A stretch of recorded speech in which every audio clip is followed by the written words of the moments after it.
Виктор Петрович Астафьев. Запах сена. По сено собираются с вечера. Дедушка и дядя Коля, или Кольча-младший, как его зовут в семье, проверяют сбрую, стучат топорищами по саням, что-то там подвязывают, подтесывают, прикрепляют. Мы с Алёшкой крутимся во дворе, чего-нибудь подаем, поддерживаем, но больше находимся не у дел, глазеем. На нас цыкают, прогоняют с холода домой, но мы не уходим, потому что уходить никак нельзя. У нас одна лошадь.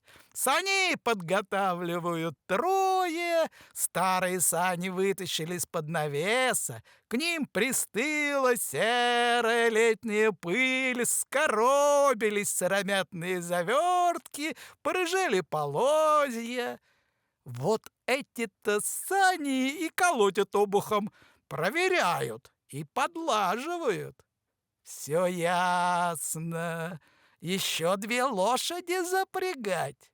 Их приведут от соседей или родственников. Мы ждем. Вот Кольча-младший взял две оброти, закинул их на плечо, высморкался, подтянул опояску потуже, засвистел и двинулся со двора. Мы за ним. Кольча-младший нас не прогоняет, но и не привечает. Он идет по улице, насвистывает. Концы холщовой опояски, выпущенные для форса, болтаются у него по бокам, шапка на левом ухе, чутма на правом. Хороший человек, дядя Кольча-младший. Он не прогонит нас домой. Кольчей-младшим его зовут от того, что у бабушки и дедушки было много детей, и всем разных имен не напридумывалось. Вот и есть у нас Кольча-старший и Кольча-младший. Но все выросли, отделились, живут своими семьями. И остались в доме мы с Алёшкой, да Кольча-младший, не считая бабушки и дедушки. Мы оба сироты. У меня нет матери, у Алёшки отца. Алёшка в нашей семье особый человек. Он глухонемой. Говорят, остался он будто бы дома один. Бабушка унесло куда-то, и вздумалось ему полезть на угловик, где стояли тяжелые иконы, и по случаю какого-то праздника светилась лампадка. Угловик обрушился, иконы повалились на Алёшку, и ушибли они его, или же испугался он нарисованных богов, но все старухи считали, мол, именно от этого греха Алёшка онемел. Отчего он оглох, старухи объяснить не могли. Алёшку все жалеют, и я его люблю, и мы с ним деремся. Сильный он и злой. Мы то играем, то деремся. Бабушка разнимает нас и мне дает затрещину. Алёшке только пальцем грозит. Никто не трогает Алёшку, кроме меня, потому что он и без того Богом обижен. А мне-то наплевать. Поддаст мне Алёшка, а я ему поддам, потому что никакой разницы между собой и им я не вижу. Мы спим вместе, едим вместе, играем вместе, и вот за конями идем вместе. Коней этих, Лысуху и Гнедова, Кольча-младший выводит со двора дяди Вани, старшего бабушкиного сына. Мы ждем у ворот. Кольча-младший дает мне лысуху. Я подвожу ее к заплоту, взбираюсь на него и оттуда сверху падаю брюхом на выгнутую широкую спину лысухи. Она поводит левым ухом, недовольно косит на меня глазом и норовит поймать зубами за подшитый катанок. Я дергиваю ногу. Шалишь, кобыла, не тут-то было. Алёшка трусит впереди меня на гнетке и хохочет. Заливается весело дурачку. Мы спускаемся по крутояру на Енисей. Кони скользят на облитом заледенелом зимнике, скрежещут подковками. Алёшка перестает повизгивать и хохотать. Кольча-младший маячит ему, чтобы он схватился за гриву лошади. Кони сами идут к длинной проруби, огороженной елками и пихтами. Енисей в огромных торосах, сверкающих на морозном солнце, снежно кругом, остыло, неподвижно. Прорубь на широкой затороженной реке, что с живой островок, к ней охотно и весело трусят кони. Прорубь по загорожей толсто занесена снегом. За елками и сугробами темная широкая щель. В ней клубится темная вода. Что-то спертое, непокорное ворочается подо льдом. Широко расставляя передние ноги, лошади осторожно подходят к проруби. Я не дышу. А ну как лысуха ухнет в эту воду бездонную, холодную. Конечно, лысуха не пролезет в такую щель. Но я-то запросто.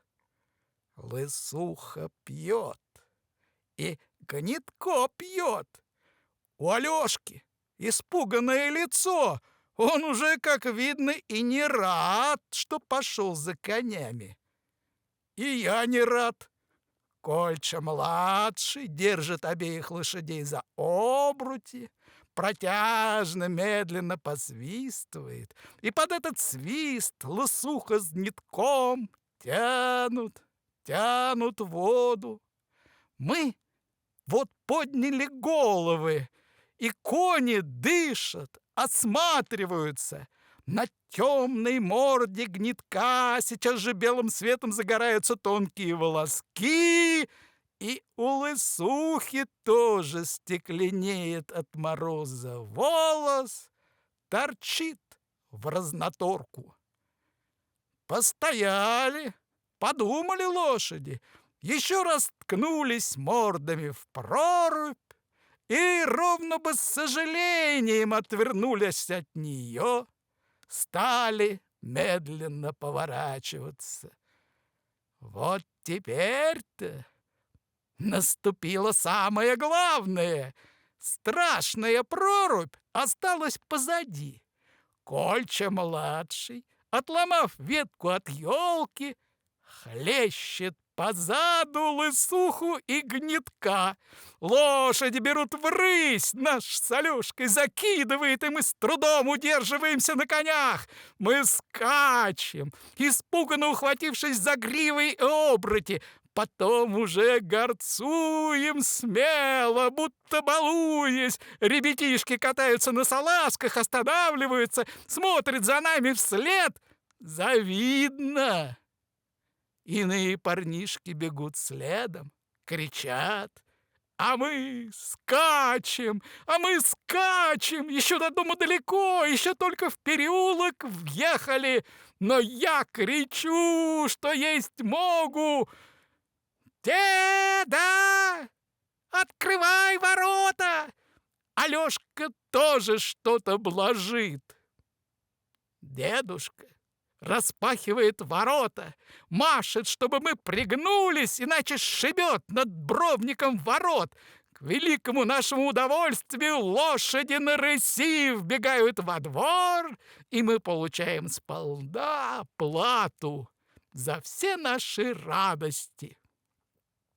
Конетко останавливается, за ним Лысуха, и сначала я, а затем Алешка летит подшибленными воронами через головы лошадей в снег, и барахтаемся там, ослепленные, задохнувшиеся. Дед с ухмылкой уводит лошадей в теплый двор. Кольча-младший запирает ворота и хохочет. Бабушка, выглядывая в чуть оттаившее кухонное окно, тоже беззвучно трясет головой и ртом. И мы начинаем похохатывать, будто и нам весело. Да оно и на самом деле весело. По своей уж воле и по охоте мы устраиваем свалку посреди двора и являемся домой такие устрепанные, что бабушка всплескивает руками: «Да не черти ли на вас молотили?» В конюшне раздается визг, стук. Это Лысуха устраивается, лягает нашего смирного коня с грозным именем Ястреб. «Едьте, волчица ободранная!» — кричит Кольча-младший, и Лысуха усмиряется. Дед еще раз обходит сани, у которых связанные перетягой оглобли цепляются в небо, пинает по заверткам, бросает в одни сани вилы деревянные и железные грабли, привязывает быстриги, а в передок других саней вставляет звонкий топор, который я недавно лизнул, будто сахар, и оставил на нем лофтак языка. Все, надо идти в избу. Кольча-младший обметает голиком катанки, еще раз сморкается на сторону, дед делает то же самое, и мы уж следом все повторяем. Ужинают сегодня рано, и спать ложатся тоже рано. Нам спать еще не хочется, но мы послушно лезем на печь. «Не забудешь, дедушка?» — в который раз напоминаю я. «Не-е-е!» — гудит он снизу. Дед самый надежный в этом доме человек. Он уж нас точно не обманет. Раз обещал взять по сено, значит, возьмет. Тихо в доме. Слышно, как ворочается на скрипучей деревянной кровати бабушка, которую ночами донимают худые немочи. В горнице покуривает да покашливает Кольча-младший, не привыкший рано ложиться, потому что по вечеркам бегает он на пару с Мишкой Коршуковым и домой является с петухами. «Баб!» Бабушка не откликается, но я-то чую, что она не спит. «Баб! Ну какого тебе дьявола? Ты катанки сушить положила в печку?» «Положила, спи! И Алешкины тоже!» «И Алешкины, спи!» Опять тишина. Окна закрыты ставнями, темнота в избе, точно в подполье. Шуршат тараканы на печи, щекочут ноги. Я запихал их обе в голенище чьих-то валенка, задираю его, бухаю по стене. «Баб!» Никакого ответа. «Баб! Я вот встану, я вот подымуся, а ты варежки зашила?» «Утром зашью, спите!» Алешка не дышит, вникает в разговор и хоть ничего услышать не может, все же догадывается, что я беспокоюсь о завтрашней поездке по сено. Он обнимает меня и давит мою шею крепко-крепко. благодарит меня за все тревоги и хлопоты. Я не отталкиваю его. Если бы у него был язык, он сказал бы, а так обнимает, жмет, и все тоже понятно. Но вот Алешка глубоко вздохнул, руки его разнялись, ослабели. Уснул Алешка, намаялся, набегался и уснул. Я еще ворочаюсь, шурчу рулчиной, подкладываю под подушку старые дедовы катанки, чтобы выше было, удобнее, и бабушка снова приглушенным шепотом грозится: «Ты будешь спать, окаянный?» Я затихаю, думаю о лысухе, о которой бабушка плохого мнения, будто продал ее дяде Ване человек из Верховского курганского селения с худым глазом, продавая, выдрал из лысухи клок шерсти, бросил ее за печь, она там сохнет, а кобыла мается, корм ей не корм, и пока ту шерсть не найдешь, не вестись на дворе скотине. И ведь велела она вывести коня через задний двор от сглаза, да посмотреть потихоньку, куда шерсть хозяин схоронил. Так зубоскалили только, просмеивали мать. И что случилось? Передо мной появляется человек, на Кощея Бессмертного похожий. Ведет он на поводу хромую лошадь и сам хромает, а впереди дорога меж торосов виляет, елки, пихты, вересинки коридорчиком стоят, кони трусят, пофыркивают. Это мы уже едем по сено, и сани скрипят мерзлыми завертками, полозья повизгивают, а Кольча-младший напевает себе под нос что-то. И все бежит зимник по Енисею, потом по лесу, с горы на гору, с горы на гору. По сено у нас ездят далеко. Покосов возле села нет. Наше село средь увалов и скал стоит. Покосы на Фокинской речке, на Малой и Большой Слезневке, а наш покос на Манской речке. Манская речка впадает в реку Ману, Мана в Енисей. Мы летом были с Алешкой на покосе, ловили хариусов в речке, гребли сено, купались. Зимой мы на покосе никогда не были. Далеко и морозно. Какой он, покос, зимой? Кто там живет? Зайцы живут, лисы живут, и медведи живут. Они караулят наше сено и не пускают к нему диких коз. Если козы съедят зарод, что тогда останется корове? Но медведь их не пускает к зароду. Да и увезем мы сено, сложим на сани в большой воз до неба и увезем. Я буду сидеть на самом высоком вазу, и Алешка тоже, а дедушка и Кольча-младший будут идти сзади, курить, на лошадей покрикивать: «Мы едем по сено, едем, едем, едем!» Брам! Повалился я с воза, подскочил, вот что-то головой торкнулся, аж искры из глаз брызнули. Но надо мной должно быть небо. Как же так? Я поднял голову, а вместо неба щелястый потолок, вместо саней горячая русская печка и никакого воза, никакого сена. бабушка в кути уронила пустую подойницу. Я с перепугу треснулся башкой об потолок.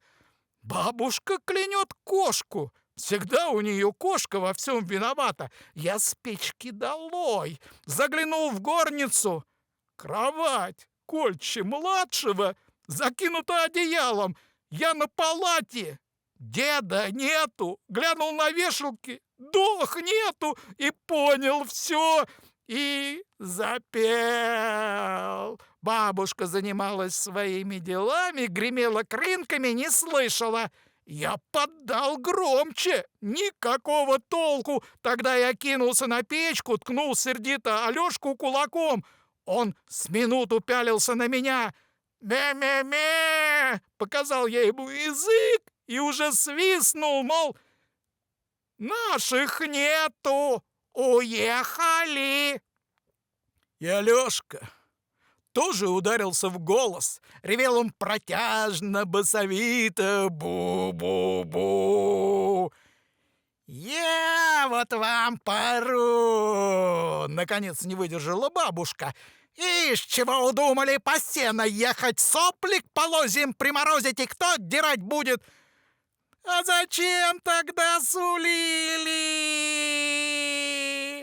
Алёшка поддерживает меня, тянет. Бу! Бабушка снова не обращает на нас внимания. А тут и слезы на исходе. Алёшкина «бу» звучит уже едва слышно. Пузырь, правда, выдался из ноздрей у него сильный. Да бабушка не видела пузыря. Я высунулся из-за сека передней. «Зачем тогда сулили?» «Ты чё, на бабушку? Народную? Зубы выставляешь, а? Ничего! Ступай стайку чистить, ори там!» «Не пойду!» «Как это не пойдешь?» «Не пойду!» «Я вот тебе не пойду!» Бабушка вытянула меня полотенцем по спине, и не больно, несколько, но обидно. Я залез обратно на печку, завернулся в старый полушубок и сказал себе, что не слезу с нее, пока не помру. «Трескать идите, обозники!» — позвала бабушка. Я не отзывался. Алёшка тряс меня за плечо, я отбросил его руку. «Пропадите все вы со своей едой!» «Я кому сказала? Жрать ступайте!» — повысила голос бабушка. «У меня делов по завязку, они тут распелись. А ну, слазьте с печки!» И она бесцеремонно стянула с печки Алёшку, затем меня, и еще тычка мне дала. Не сильного, правда. Мы нехотя усаживаемся за длинный, как нары, кухонный стол. Сегодня мужиков дома нет, и потому в передней не накрывают. «А умываться кто будет?» — поинтересовалась бабушка. «Но вы меня достукаетесь у меня! Вы у меня достукаетесь!» — пообещала она. «Ак ведь они кровопивцы! Урос навели! Шагом марш к рукомойнику!» Согнали сонную вялость ледяной водой. Веселее сделалось. Ели картошку в мундирах, парным молоком запивали. И нас нет-нет, да еще встряхивало угасающими всхлипками. Бабушка, пригорюнившись, глядела на нас. «Дурачки вы, дурачки! Еще наробитесь, еще наездитесь! Какие ваши годы! Вот подрастете и по сено, и по солому, и в извоз. На будущий год, да? На будущий год уж обязательно, на будущий год! Вы уж во какие большие будете!» Я показываю Алёшке палец и толкую, что в будущем году нас уж точно возьмут по сено, и он кивает головой. Рад Алёшка. И я тоже рад. Мы весело метнулись на улицу, убирали навоз из стайки, пехолом выталкивали снег со двора, разметали дорогу перед воротами, чтобы легче с вазами въезжать. Мы готовились встречать деда и Кольча-младшего с сеном. Мы станем карабкаться на воз, таскать и утаптывать сено. То-то потеха будет. Бабушка отстряпалась, сунула нам по пирогу с капустой, загнала нас на печку, вымыла пол, вытрясла половики. В доме стало свежо и светло. Целый день бабушка была в хлопотах, будто перед праздником, и только после того, как второй раз подоила корову, процедила молоко и на минуту присела возле окна, буднично сказала: «Господи, батюшка, умаялась-то я как!» Тут же озабоченно поглядела в окно. «Ой, чё же мужиков-то долго нету? Уж ладно ли у них?» Она выбежала на улицу, поглядела и вернулась. «Ой, нету! Ох, чует мое сердце нехорошее! Может, конь ногу повредил, и эта лысуха, ведьма с гривой, говорила не покупать ее, да не послушались, приобрели одра ошептанного, теперь вот насаживаются, небось!» Так бабушка ворчала, строила догадки, кляла каких-то нечистых на руку людей и то и дело выбегала на улицу. Потом у нее возникли новые дела, и она заставила нас встречать подводы. Когда же совсем завечерело, бабушка сделала окончательный вывод. Так я и знала! Эта лысуха хорошо везет, да часто копытом отряхивает. Покуль ее лупишь, потуль везет. А ее и глаз-то чисто у тришихи-колдуньи. Ох, тошно мне, тошненько. Ладно ли, если на Усть-Ума не заночуют? А что, как в лесу? В этакую-то стужу! «Ребятишки, вы какого дьявола задницы на печке жарите? А ну, ступайте на Енисей, поглядите! И сидят, то домой не загонишь, а тут сидят!» Мы побежали на Енисей. Увидели обоз. Тихий, мирный, усталый. Он поднимался по ввозу к дому заезжих. А наших нет. Спросили обозников, не видели ли они дедушку и Кольчу-младшего, но обозники верховские. Они ехали по другую сторону Енисея, по городскому зимнику, а против села переехали на реку. Бабушка встретила нас еще в сенках. «Ну, нету, не видать. О, горе-то горе! Да что же это такое, а?» Она посеменила в горницу, крестясь на ходу, под образами стала, пала на колени. «Мать, Пресвятая Богородица, спаси и сохрани рабов Божьих, пособи им сено довести, не изувечь, не изуродь, и лысуху смири!» В доме наступило отчаяние. Полное. Бабушка сплакнула в фартук. Мы было взялись поддержать ее, но она прикрикнула на нас: «А вы что запели? Может, еще ничего такого худого и нету. Может, просто задержались, босс завалили, либо что, и нечего накаркивать беду». Когда мы все изнемогли, устали ждать и зажгли лампу, утешаясь только тем, что наши заночевали в Усть-Мане, бабушка глянула в окно и порхнула оттуда к вешалке. «Ребятишки, вы какого лишака смотрели? Мужики-то уж вопрягают!» Нас как ветром сдуло с печки. надернули валенки на босу ногу, шапчонки на голову и, чтоб под руку попало, на себя и выкатились во двор. А во дворе теснотища! 3 воза сена загромоздили его, ворота настежь.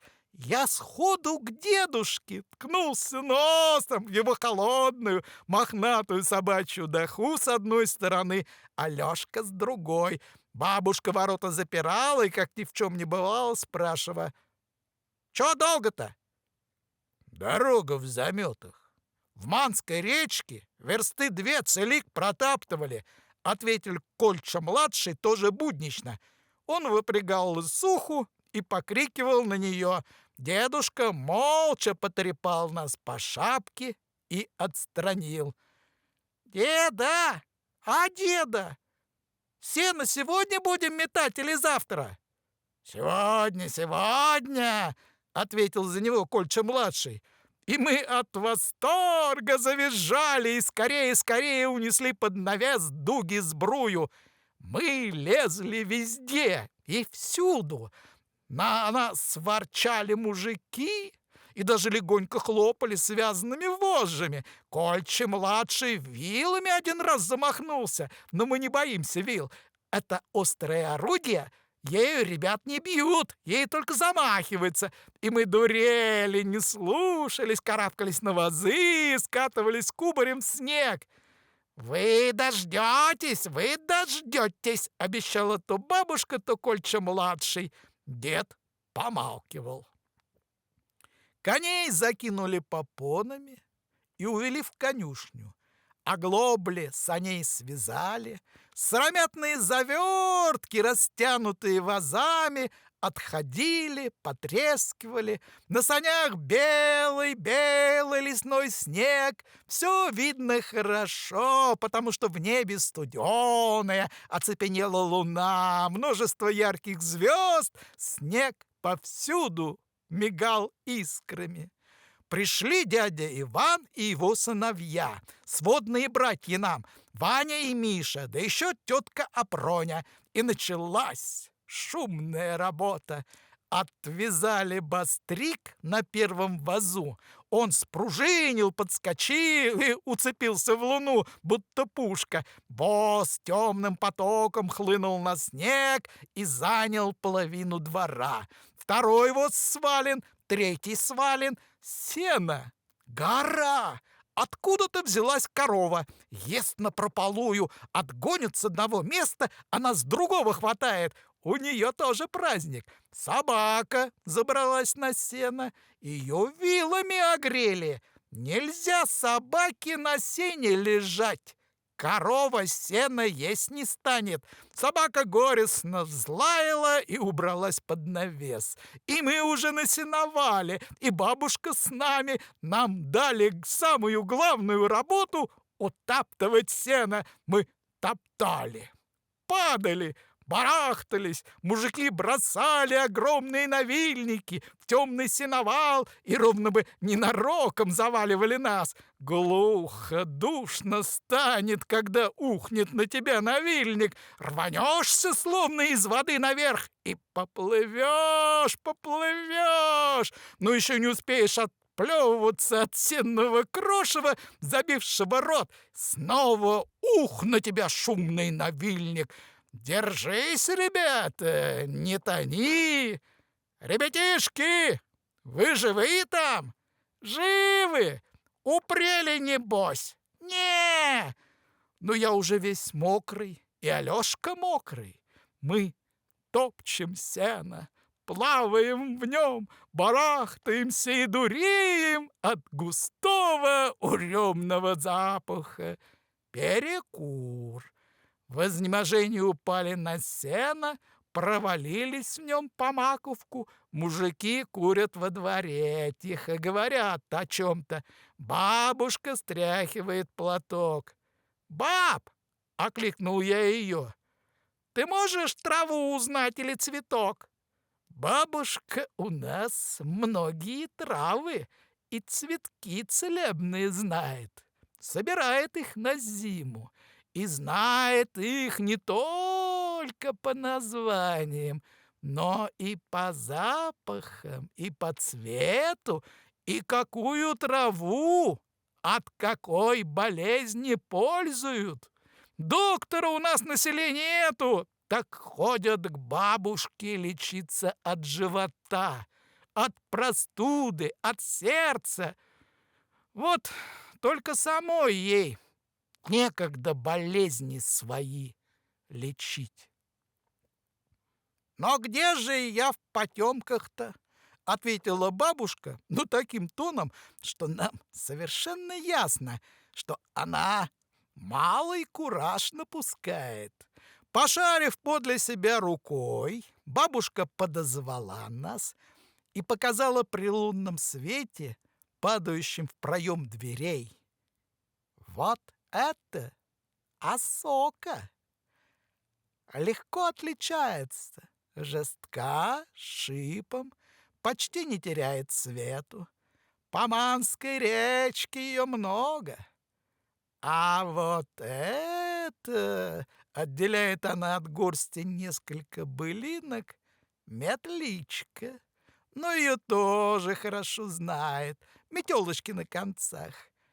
А это вот, видите, ровно спичка сгорелая на кончике. Это купальница-цветок. Жарок, да? По-нашему жарок. Завял он, засох. Краса вся его на земь обсыпалась. И люди вот так же. Пока цветут, красивые, потом усохнут, сморщатся, точно грибы червивые. Недолог век цветка, да ярок, а человечья жизнь, на вроде бы и долгая, да цвету в ней не лишка. Девятишар, орляк, кошачья лапка, ромашка, Тимофеевка, овсянница, чина и много-много пирея переселилась из леса на наш сеновал. А я вот еще земляничку нащупал, потом другую, третью. Свою я съел вместе со стебельком. Ничего не случится. Ту, что бабушке отдал, она лишь понюхала и протянула Алешке. Алешка съел 2 ягодки, заулыбался. А я вот помню, как летом проснулся я на этом вот сеновале, было душно, глухо, темно. Во тьме полыхали молнии, но грома дождя еще не было. Вдруг грохнуло над самой головой. Я подскочил и полез вглубь сеновала. Внизу в стайке с насеста шибло кур, они закудахтали. Крышу осторожно, словно слепой человек голой подошвой ноги, пощупал дождь. И, удостоверившись, что крыша на месте, и я под нею, заходил, зашуршал по тесу, обросшему мхом, по щелям и желобкам. Меня отпустило. Курицы успокоились, молнии сверкали, свет на мгновение вспыхивал, и все означалось. Сено, грабли, старые веники на шесте отчетливо выхватывало ласточек в гнезде, спокойно спящих. И снова как дало! И снова я подскочил с постеленки, пытался зарыться в сено. Снова сшибло с насеста куры, они разом заорали, забаразарили. Капрута-ка-ка-ка-ка-ка! Одна курица, слышно было, летала по стайке, билась в стены и в углы, желала угодить на насест, но подруги ее, тесно сжавшиеся с вечера, сидели и теперь вольно какая в окошко головой или задом к открытой двери, какая наоборот, задом к окошку и головой к двери, как застал слепой вяжущий сон. Так и сморились птахи. Та курица, что летала, пру-ту-ту-ту-ту-ту говорила. Должно быть, уселась на пол. К грому, к молниям все претерпелись, да и удалялись громы и молнии за горы. Постращали всех есть, мол, еще есть небесные силы, если не будете старших слушаться, а в первую голову бабушку, так они тут же явятся и покажут Кузькину мать. Дождь размохнатился, загустел, будто шубой накрыл крышу и меня вместе с нею. Попадая на сучок, на шляпку гвоздя, на щепинули, редкие капли выбивались из все заполнившего шептания, трогали струну, натянутую над головой. Дышать стало легко. Ближе и свежее сделался запах веников, сухой травы. Село, подворье наше, и я вместе с ними согласно и доверчиво погружались в глубину ночи, наполненную черным пухом, может, дряблой водой, запаренной вениками. Корова в стайке во время грозы, переставшая валять жвачку во рту, переступила, вздохнула, пробно скрипнула жвачкой, еще раз вздохнула и заживала. Какой спокойный, какой глубокий сон наступил всюду. Мне хотелось еще в сене пошарить, еще землянику сыскать. Но в то время проем дверей заткнули навильником, сделалось темно, и снова пошла работа до седьмого пота. Теснее, теснее становилось на сеновале, утрамбованное, затиснутое в углы к задней стене сена, набухало ввысь и уж задевало веники, свешенные попарно на слеге и жерди. Крыша чем дальше, тем уже, и мы сшибали не раз шапки, а поперечины, шарили в темноте, отыскивая их. На самом верху, там, где тес крыши сходился с торцами, по стропилам лепились гнезда ласточек, и по соседству с ними осиные пузыри. Я залез горячей рукой в луночку ласточкиного гнезда и почувствовал в ней снежок, под ним мокрые перышки. Где сейчас говоруньи ласточки? Тоскуют, небось, по своему дому, по этому вот сараю, по нашему селу. Я забылся на минуту и слышал, как внизу под нами хрупают сено, вымотавшиеся за дорогу кони. Хрупают, отфыркиваются, переступают тяжелыми копытами. Внизу, во дворе, начался разговор. «Ну, Иван, лошадку ты отхватил, одной рукой ее лупи, другой крестися. Недаром говорят, лошадь за рекой купи. А я ее где купил-то, шорта? За рекой, за горой, почти у кыргызов». «Нет, ребята», — вмешалась в разговор бабушка, — «деньгами коня не купишь, только удачей». На это мы утешились. Про коней говорить перестали, на сено перешли. Коля-младший сказал: «Сена лесные, едкие, хватил б до весны, а ну как прикупать придется». «Купила-притупила», — снова вмешалась в разговор бабушка. «Соломы с заимками подвезем и обойдемся. Сено стравить, коров не доить. Но соломе-то да на не лишко надоишь. На пойло не бракуйте. пойла всему голова.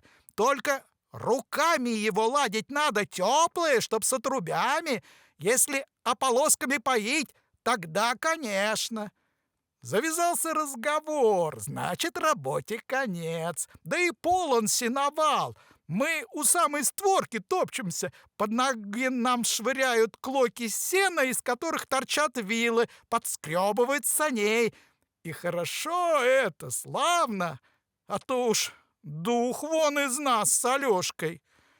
И вот сани заведены под навес, корова выдворена на место, бабушка граблями подобрала раскрошенное по двору сено, кинула его лошади, мужики составили вилы, грабли, забрали дохи и, постукивая о ступеньки катанками, вошли в избу. Катанки мерзло повизгивали, словно на крашенном кольце скользко. Вместе с мужиками в дом ввалилось облако холода и ударилось в темные углы. Изба полна чужого запаха от собачьих дох, но все эти запахи забивал сквозной, всюду проникающий запах сена. Дедушка обламывал сосульки с усов, с бороды и кидал их под рукомойник. Бабушка сбросила ему с печи старые пыльные катанки. Тетка Апруня хлопотала у стола. И пока переодевались, переобувались, дедушка и Кольча-младший, на столе уже накрыто. Кольча-младший полез было за кисетом, да бабушка заворчала: «Хватит табачище-то жрать натощак! За стол ступайте! Потом и жгите зелье клятое свое, сколь влезет!» Мы уже за столом. В переднем углу оставили место деду. Это место свято. Никто не имел права его занимать.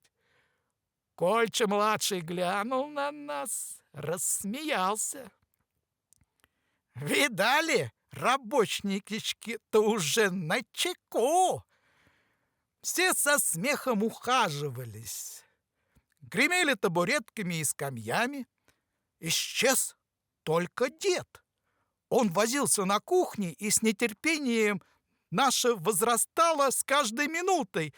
Ох уж медлительный у нас дед! И говорит он 5 или 10 слов на день. Все остальное за него обязана говорить бабушка. Так уж у них повелось. Вот и дедушка. В руках у него холщовый мешочек. Он медленно запустил в него руку. Мы с Алёшкой подались вперед. Не дышим. Наконец дедушка достал обломок белого калача и с улыбкой положил перед нами. «Это вам от зайца?» Я показал Алёшке пальцами уши над головой, и он расплылся в улыбке. Понял, это от зайца. Мы схватили калач, он мерзлый, как камень. По очереди пытались откусить от него хоть крошечку. «А это от лисы!» — подал дедушка наливную зарыжевелую шаньгу. «Кажется, наступила вершина наших чувств и восторгов. Но это еще не все». Дедушка еще глубже залез рукою в мешочек и долго не вынимал подарок, тихо улыбаясь в бороду. Он хитровато поглядывал на нас. А мы уже и без того готовы. У меня сердечко сперва остановилось, потом затрепыхалось, потом опять остановилось, в глазах рябило от волнения и от напряжения, а дед томил, ох, томил. Ну и дедушка, хотелось вскрикнуть. «Но что же у тебя там еще? Что?» Дед медленно выудил из мешочка кусочек вареного стылого мяса. облепленного крошками, и торжественно протянул его. А это от самого Мишки! Он там сено наше караулил. От медведя! Вскочил я. Алешка, это от медведя! Бу-бу-бу! Показал я ему и надул щеки, насупил брови. Алешка потянул меня, захлопал в ладоши. У нас с ним одинаковое представление о медведе. Ломаем зубы, грызем мерзлый калач, шаньгу, мясо, оттаиваем лесные подарки языком, ртом, дыханием. Все дружелюбно поглядывают на нас, подшучивают и вспоминают свое детство. И только бабушка не сердито выговаривает деду: «Потеху-то потом бы отдал, останутся без ужина». Да мы так и не поели. Некогда было, и не хотелось вроде бы. С замусоленными огрызками калача, с плиточкой шаньги залезли мы на палате. На печке сегодня спит дедушка, он с холода. Я держал в руке холодный, постепенно раскисающий кусочек калача, Алешка кружок шаньги. Мы смеялись, толкали друг дружку, пугая один другого лесом, медведем. Палати под нами прогибались, тесины ходуном ходили, но никто на нас не кричал. Все уморились, на морозе напеклись и крепко спали. Уснули и мы с братаном в обнимку. Снились нам в ту зимнюю тихую ночь дивные, дивные сны.